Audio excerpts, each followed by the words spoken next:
జమ్ము ఏది అయినా ట్రై చెయ్యి ఆచి చికెన్ మసాలా. ఆచి చికెన్ మసాలా.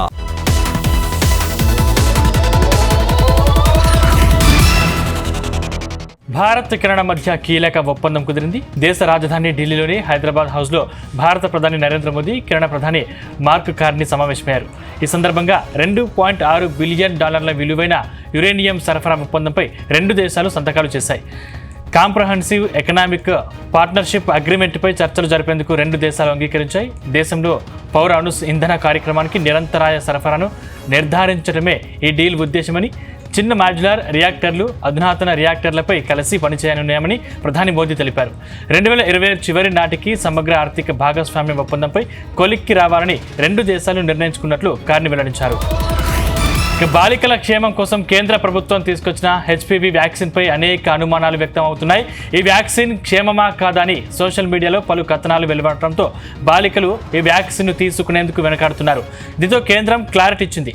2006 నుంచే ఈ వ్యాక్సిన్ ప్రపంచవ్యాప్తంగా అందుబాటులో ఉందని, 2022 నాటికి 50 కోట్ల డోసులు పంపిణీ జరిగిందని తెలిపింది. ఈ వ్యాక్సిన్పై అనేక పరీక్షలు చేసి సురక్షితమని తెలిసాకే 14 ఏళ్లలోపు బాలికలకు ఇచ్చేందుకు ఈ కార్యక్రమాన్ని తీసుకొచ్చామని కేంద్రం తెలిపింది. RTGS పబ్లిక్ పాజిటివ్ కన్సెప్షన్పై క్యాంపు కార్యాలయంలో అధికారులతో సీఎం చంద్రబాబు సమీక్ష నిర్వహించారు. సమీక్షలో వివిధ శాఖల సమర్థత పెరిగేలా, మెరుగైన సేవలు అందించేలా అధికారులకు పలు సూచనలు చేశారు. ఈ నెల నుంచి పబ్లిక్ పర్సెప్షన్ కనీసం 80% నుంచి 90% తగ్గకుండా చూడాలని స్పష్టం చేశారు.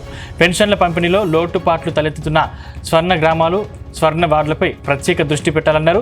వేసవి దృష్ట్యా ఆర్టీసీ బస్ స్టేషన్లలో తాగునీటిపై శ్రద్ధ పెట్టాలని సూచించారు. రాష్ట్రంలో వరుస ప్రమాదాలు, సంఘటనలపై అప్రమత్తంగా ఉండాలని, ముందు జాగ్రత్త చర్యలు తీసుకోవాలని ఆదేశించారు. డ్రోన్, CCTV కెమెరాలు, శాటిలైట్ సమాచారాన్ని సమీకృతం చేసి వినియోగించుకునేలా ఒక మెకానిజం తీసుకురావాలని అధికారులకు సూచించారు. అమరావతి ఆంధ్రప్రదేశ్ ముఖ్యమంత్రి కార్యాలయ ఎక్స్ అఫీషియో స్పెషల్ చీఫ్ సెక్రటరీగా కె విజయానంద్ బాధ్యతలు స్వీకరించారు. గత నెల 28న సిఎస్గా పదవి విరమణ చేసిన విజయానంద్ను ప్రభుత్వం CMO ఎక్స్ అఫీషియో స్పెషల్ CS-గా నియమించింది. దీంతో సోమవారం రాష్ట్ర సచివాలయంలో ఆయన పదవి బాధ్యతలు స్వీకరించారు. విజయవాడ దుర్గా మల్లేశ్వర స్వామి దేవస్థానం TTD వేద పండితుల ఆశీర్వచనాల మధ్య ప్రత్యేక పూజా కార్యక్రమాల అనంతరం ఆయన పదవి బాధ్యతలు స్వీకరించారు. ఈ సందర్భంగా పలువురు ఉన్నతాధికారులు, ఉద్యోగ సంఘాల ప్రతినిధులు ఆయనకు శుభాకాంక్షలు తెలియజేశారు. కేంద్ర మంత్రి, శ్రీకాకుళం పార్లమెంటు సభ్యులు కింజరాపు రామ్మోహన్ నాయుడు వినూత్న కార్యక్రమానికి శ్రీకారం చుట్టారు. సామాన్య ప్రజల సమస్యల పరిష్కారానికి మరింత చొరవ చూపే విధంగా వర్చువల్ విధానంలో ఆన్లైన్ గ్రీవెన్స్ కార్యక్రమాన్ని చేపట్టారు. శ్రీకాకుళం నగరంలోని క్యాంపు కార్యాలయం నుండి జిల్లా ప్రజలు వినతులు అందించగా, ఢిల్లీలోని తన కార్యాలయం నుండి రామ్మోహన్ నాయుడు వినతులను స్వీకరించారు. వర్చువల్ విధానంలో బాధితులతో మాట్లాడుతూ ఓపికగా వారి సమస్యను తెలుసుకున్నారు. అక్కడికక్కడ సంబంధిత అధికారులకు సమస్యను చేరవేస్తూ పరిష్కారానికి ఆదేశించారు. ఆన్లైన్ విధానం ద్వారా ప్రజా సమస్యలను వేగవంతమైన పరిష్కారం దొరుకుతుందని, ఇకపై మరింత విస్తృతం చేస్తామన్నారు.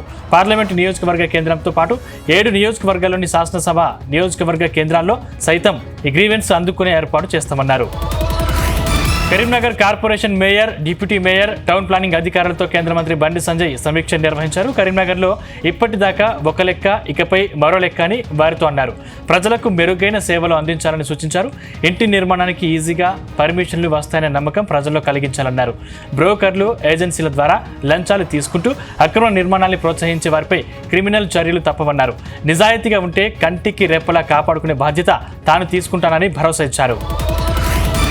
పశ్చిమ గోదావరి జిల్లాలో మంత్రి నిమ్మల రామానాయుడు పర్యటించారు. పాలకొల్లులో 4.29 కోట్ల విలువైన పలు అభివృద్ధి పనులకు ఆయన శంకుస్థాపన చేశారు. రాష్ట్రంలో కూటమి ప్రభుత్వం పెద్ద ఎత్తున చేస్తున్న అభివృద్ధి సంక్షేమాన్ని వైసీపీ జీర్ణించుకోలేకపోతుందని మంత్రి విమర్శించారు. కూటమి ప్రభుత్వానికి వస్తున్న ప్రజాదరణను ఓర్వలేక హింసను ప్రోత్సహిస్తూ శాంతి భద్రతలకు విఘాతం కలిగిస్తున్నారని అన్నారు.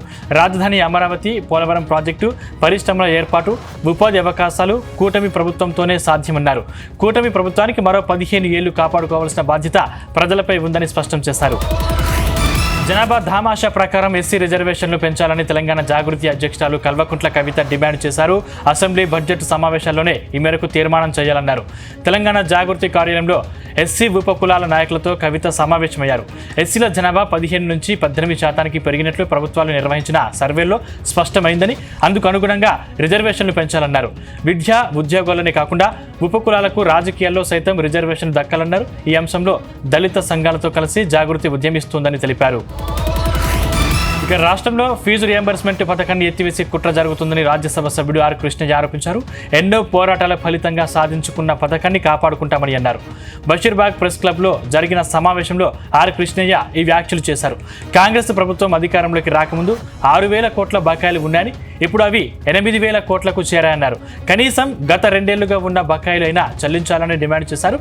ముఖ్యమంత్రి రేవంత్ రెడ్డికి బీసీలు ఉన్నత చదువులు చదవడం ఇష్టం లేదేమో అని విమర్శించారు. బకాయిలు విడుదల కోసం విద్యార్థులు శాంతియుతంగా నిరసనలు తెలపాలన్నారు. ఈ నెల 6న కళాశాల విద్యార్థులు తరగతులను బహిష్కరించి కలెక్టర్, ఆర్డీఓ, ఎంఆర్ఓ కార్యాలయాల ముందు నిరసనలు తెలపాలని పిలుపునిచ్చారు. హోలీ పండుగను ప్రశాంతంగా జరుపుకోవాలని హైదరాబాద్ ప్రజలకు పోలీస్ కమిషనర్ విసి సజ్జనార్ సూచించారు. ఇతరులకు ఇబ్బంది కలిగించేలా ప్రవర్తిస్తే కఠిన చర్యలు తప్పవని ఆయన హెచ్చరించారు. బంజారాహిల్స్లోని కమాండ్ కంట్రోల్ సెంటర్ నుంచి పోలీసు అధికారులతో వీడియో కాన్ఫరెన్స్ ద్వారా సమీక్ష నిర్వహించారు. పండుగ పూట ఎలాంటి అవాంఛనీయ ఘటనలు జరగకుండా విజిబుల్ పోలీసింగ్కు ప్రాధాన్యం ఇవ్వాలని అధికారుల్ని ఆదేశించారు. బ్లూ కోట్స్, పెట్రోలింగ్ సిబ్బంది నిరంతరం గస్తీ కాయాలన్నారు. వేడుకల్లో డీజేలకు ఎలాంటి అనుమతి లేదని చెప్పారు. రోడ్లపై యువకులు గుంపులుగా తిరుగుతూ న్యూసెన్స్ చేస్తే వాహనాలను సీజ్ చేస్తామన్నారు. నిబంధనలు ఉల్లంఘిస్తే సిటీ పోలీస్ యాక్ట్ ప్రకారం కేసులు నమోదు చేస్తామని స్పష్టం చేశారు. నల్గొండ జిల్లాలో రెవెన్యూ అధికారుల నిర్లక్ష్యం ఒక రైతు ప్రాణం మీదకు తెచ్చింది. దేవరకొండ నియోజకవర్గంలోని కొండమల్లేపల్లి మండలం కొత్తబావి గ్రామానికి చెందిన ఓ రైతుకు చెందిన భూమిని అధికారులు నిబంధనలకు విరుద్ధంగా వేరొకరి పేరు మీద మారుస్తున్నారనే ఆరోపణలు వెల్లువెత్తుతున్నాయి. న్యాయం కోసం కార్యాలయం చుట్టూ ఎన్నిసార్లు తిరిగినా అధికారులు పట్టించుకోకపోవడంతో విసిగిపోయిన సద్దురు రైతు ఎంఆర్ఓ ఆఫీస్ ఎదుట ఒంటిపై పెట్రోల్ పోసుకుని నిప్పంటించుకునే ప్రయత్నం చేశాడు. స్థానికులు తక్షణమే స్పందించి ఆయన్ని అడ్డుకోవడంతో త్రుటిలో ప్రమాదం తప్పింది. బాధితుడికి న్యాయం చేయాలని, అక్రమ రిజిస్ట్రేషన్లపై విచారణ జరపాలని స్థానికులు డిమాండ్ చేస్తున్నారు. శ్రీకాకుళం జిల్లాలో ఏసీబీ అధికారులు దాడులు నిర్వహించారు. జిల్లా కేంద్రంలోని డీసీసీబీ కాలనీలో ఉంటున్న assistant BC welfare officer G Balamukundam ఇంట్లో ఏసీబీ సోదాలు నిర్వహించారు. జనవరి 28న కంచిలిలో వార్డెన్ల నుండి 1.84 లక్షల రూపాయలు తీసుకుంటుండగా ఏసీబీ అధికారులు వల పన్ని పట్టుకున్నారు. బీసీ హాస్టల్స్లో ఉంటున్న విద్యార్థుల నుండి నెలవారీ వసూలు చేస్తున్నట్లు ఆరోపణలు ఉన్న నేపథ్యంలో బీసీ వెల్ఫేర్ అధికారి ఇంటిపై సోమవారం ఆకస్మిక తనిఖీ చేపట్టారు. ఇంట్లో ఉన్న రికార్డులు, పలు దస్త్రాలు పరిశీలించారు. అధికారిపై వచ్చిన ఆరోపణల నేపథ్యంలో సోదాలు నిర్వహించినట్లు ఏసీబీ అధికారులు వెల్లడించారు. తిరుపతి నగరంలోని అలిపిరి రోడ్డు మార్గంలో ఉన్న నారాయణవరం దివ్యరామం వద్ద వాకర్స్ ఆందోళన నిర్వహించారు. దివ్యరామంలో నిత్యం ఉదయం వాకర్స్ వాకింగ్ చేస్తుంటారు. అయితే సోమవారం ఉదయం వాకర్స్ని టికెట్స్ తీసుకుని వెళ్లాలంటూ సిబ్బంది డిమాండ్ చేశారు. ఫారెస్ట్ డిపార్ట్మెంట్ డిఎఫ్ఓ సూచన మేరకు టికెట్స్ పెట్టామని సిబ్బంది చెప్తున్నారు. దీంతో ఆగ్రహించిన వాకర్స్ రోడ్డుపై బైఠాయించి వాహనాల్ని అడ్డుకుని నిరసన వ్యక్తం చేశారు. ఘటనా స్థలానికి చేరుకున్న అలిపిరి సీఐ వారితో చర్చించి శాంతింపజేశారు. రేపటి లోపల నిర్ణయం ఉపసంహరించుకోవాలని, లేకపోతే పెద్ద ఎత్తున నిరసన వ్యక్తం చేస్తామని వాకర్స్ వార్నింగ్ ఇచ్చారు. గ్రేటర్ ఎన్నికల్లో దళితులకు పెద్దపీట వేయాలని తెలంగాణ ఎంఆర్పీఎస్ నాయకులు డిమాండ్ చేశారు. గ్రేటర్ హైదరాబాద్ను ఓఆర్ఆర్ వరకు విస్తరించి 150 డివిజన్లను 300 డివిజన్లుగా మార్చారని, అందులో జనాభా ప్రాతిపాదికన రిజర్వేషన్ల ప్రకారం తమకు సుమారు 56 సీట్లు ఇవ్వాల్సి ఉంటుందన్నారు. తమది రాజ్యాంగపరంగా న్యాయమైన డిమాండ్ అని, ఇదే అంశంపై త్వరలో మంత్రుల్ని, ముఖ్యమంత్రిని కలవనున్నట్లు తెలంగాణ మాదిగ ఫ్రంట్ నాయకులు తెలిపారు.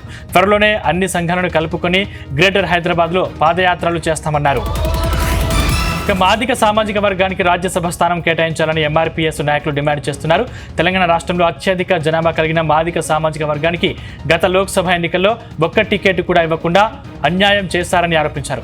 ఇప్పటికైనా ఆ తప్పుని సరిదిద్దుకుంటూ రాజ్యసభ సీటు కేటాయించాలన్నారు. అందుకు అధిష్టానాన్ని ఒప్పించాల్సిన బాధ్యత సీఎం రేవంత్ రెడ్డి అన్నారు. పార్లమెంట్లో మాదిగలకు తప్ప తెలంగాణలోని అన్ని వర్గాలకు ప్రాతినిధ్యం ఉందని, అందుకే రాజ్యసభ స్థానం తమకు కేటాయించాలని డిమాండ్ చేశారు. ఇక డిమాండ్ నెరవేరకపోతే రాష్ట్ర వ్యాప్తంగా ఆందోళన చేపడతామని తేల్చి చెప్పారు. హైదరాబాద్ గ్రేటర్ పరిధిలో హైడ్రా రికార్డు స్థాయిలో పనులు చేపడుతుంది. చెరువుల పునరుద్ధరణ లక్ష్యంతో ఇప్పటికే చాలా చెరువులకు పునర్జీవం పోసింది. భూమ్రుక్, ధౌలా, కుకట్పల్లి, నల్ల చెరువుల అభివృద్ధి పనులు కూడా చివరి దశకు చేరుకున్నాయి. త్వరలోనే సీఎం రేవంత్ రెడ్డి చేతుల మీదుగా ఈ చెరువులను ప్రారంభించేందుకు హైడ్రా సన్నాహాలు చేస్తుంది. వీటితో పాటు మరో 13 చెరువులను అభివృద్ధి చేసేందుకు ప్రతిపాదనలు రూపొందించారు. వీటి పునరుద్ధరణ కోసం 303 కోట్లు అవసరమవుతుందని హైడ్రా అంచనా వేస్తోంది. హైదరాబాద్ కుత్బుల్లాపూర్ తహసీల్దార్ కార్యాలయంలో ఏసీబీ అధికారులు సోదాలు చేపట్టారు. ఫ్యామిలీ సర్టిఫికేట్ విషయంలో ఓ వ్యక్తి నుంచి 30,000 లంచం డిమాండ్ చేశాడు జూనియర్ అసిస్టెంట్ గణేష్. బాధితుడి ఫిర్యాదుతో ఏసీబీ అధికారులు రంగంలోకి దిగారు. మొదటి విడతలో నేడు 15,000 తీసుకుంటుండగా జూనియర్ అసిస్టెంట్ను రెడ్ హ్యాండెడ్గా పట్టుకున్నారు. కుత్బుల్లాపూర్ తహసీల్దార్ ఆఫీస్లో సోదాలు కొనసాగుతున్నాయి. ప్రభుత్వ అధికారులు లంచం డిమాండ్ చేస్తే 1064 నెంబర్కు ఫిర్యాదు చేయాలని ఏసీబీ అధికారులు తెలిపారు. టాలీవుడ్ కొత్త జంట విజయ్ రష్మిక నాగర్ కర్నూలు జిల్లాలో సందడి చేశారు. విజయ్ దేవరకొండ సొంత గ్రామం తుమ్మన్పేటలో కుటుంబ సభ్యులతో కలిసి ఈ కొత్త జంట సత్యనారాయణ స్వామి వ్రతం చేశారు. దాదాపు 2000 మంది గ్రామస్తులకు తెలంగాణ సాంప్రదాయ వంటకాలతో పెళ్లి భోజనాలు పెట్టారు. ఫిబ్రవరి 26న ఉదయపూర్ వేదికగా ఒక్కటైన వీరిద్దరూ మార్చి 4న హైదరాబాద్లోని తాజ్ కృష్ణలో గ్రాండ్గా రిసెప్షన్ జరుపుకోబోతున్నారు. మంజుమల్ బాయ్స్ డైరెక్టర్ చిదంబరంపై లైంగిక వేధింపుల కేసు నమోదైంది. కేరళలోని ఎర్నాకులం పోలీస్ స్టేషన్లో ఒక మహిళ ఇచ్చిన ఫిర్యాదు మేరకు ఈ కేసు నమోదైనట్టు తెలుస్తుంది. 2022లో ఎర్నాకులం ప్రాంతంలో ఉన్న ఓ మహిళతో చిదంబరం అనుచితంగా ప్రవర్తించాడని ఆరోపణలు ఉన్నాయి. ఈ మేరకు చిదంబరంపై భారతీయ న్యాయం సంహిత సెక్షన్ 74, 75 కింద లైంగిక వేధింపుల కేసు నమోదైంది.